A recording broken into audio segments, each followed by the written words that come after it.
Wszystko. Welcome. Today we have Moto model XT2235, and I will show you how to replace the screen.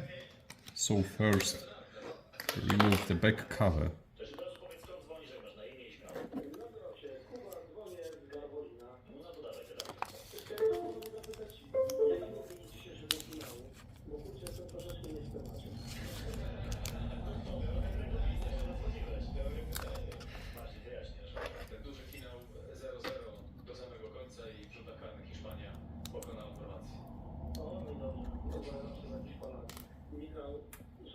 Bardzo Cię lubię, bardzo Cię szanuję. Jesteś mega gość. Marcin, chcesz to skonatować? Dziękuję. Proszę bardzo. Marcin, u nas jest Marcin, nie? Marcin. Naprawdę?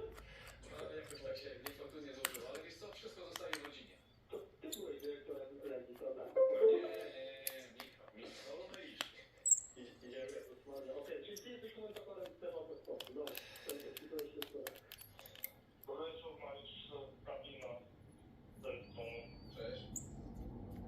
Dzwonię w dwóch kwestiach. Pierwsza kwestia to jest taka, że próbowałem się dodzwonić, jak były taktyki dla Polski. U nas jedną taktyką najlepszą jest 1-9-1. Obrona, wykop do lewego lewy, wszystko skończy. Nie, to jest tak żartobliwie, a po drugie, no to co, fajnie prowadzicie to program.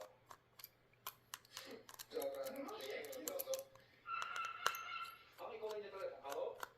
Dominik Szkrakowa z tej strony. Wszystko jest takim pytaniem do Ciebie, Tomku. Bardzo mi się podoba format Top 10.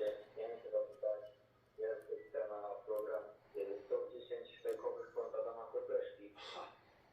No i ja wiesz co, sprawa jest rozwojowa i, że tak powiem, ciągle nieoczywista. Jest oczywiście trochę niekomfortowo i niezręcznie. Musimy sobie za nami pogadać, żeby sobie po prostu, żeby się dowiedzieć, o co gadamy.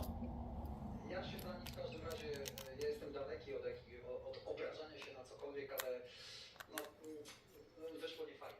Ja tam sporo różnych screenów, tam różne rzeczy tego typu i no i do tego tak żartobliwie zadzwoniłem, no ale myślałem, jak sprawa wygląda. Faktycznie. No robienie takich rzeczy, kto by tego nie zrobił, kto by tych kont nie stworzył, no to jest jakaś faktycznie robienie nieuczciwej konkurencji. Dobry wieczór. Kawa to